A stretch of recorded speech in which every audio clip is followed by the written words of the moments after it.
Thank you, Chair, esteemed members of this committee. I'm Vasu Abhiraman, Senior Policy Counsel at the ACLU of Georgia. I'm also a proud elections worker, and I believe we should center elections workers in these kinds of legislation and in all elections policy in our state.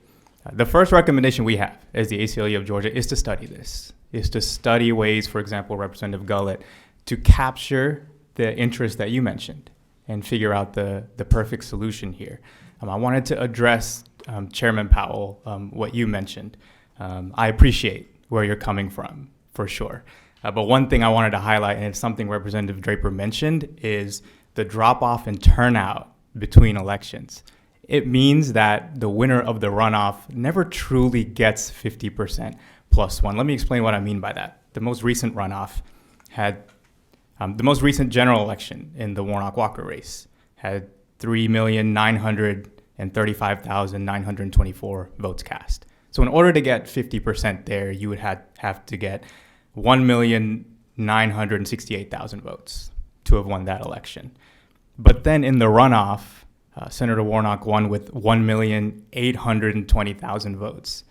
So the drop-off means that, regardless of whether you're voting for a third-party candidate who gets 4% of the vote, or whether you're old school, you like the system, you want the majority to support, you don't get the majority. Almost none of the runoff winners have gotten the majority of the votes that were actually cast in the general election. And that's why we believe this should be studied.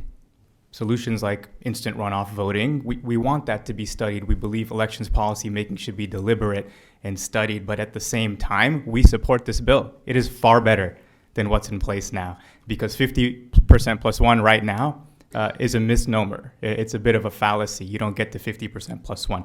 For all the reasons mentioned before, the cost, toll on elections workers, there's one more thing I'd like to mention. Folks are talking about the voting machines. You know who's good at figuring out technology? Super young folks.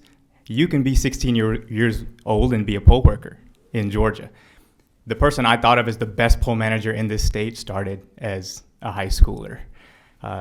Those folks have a real issue when they have to work a December 6th runoff, for example. And that's why it's a good idea to take this incremental step to immediately make the system better while studying for the next year possible solutions that could capture all of the interests at stake. Thank you so much.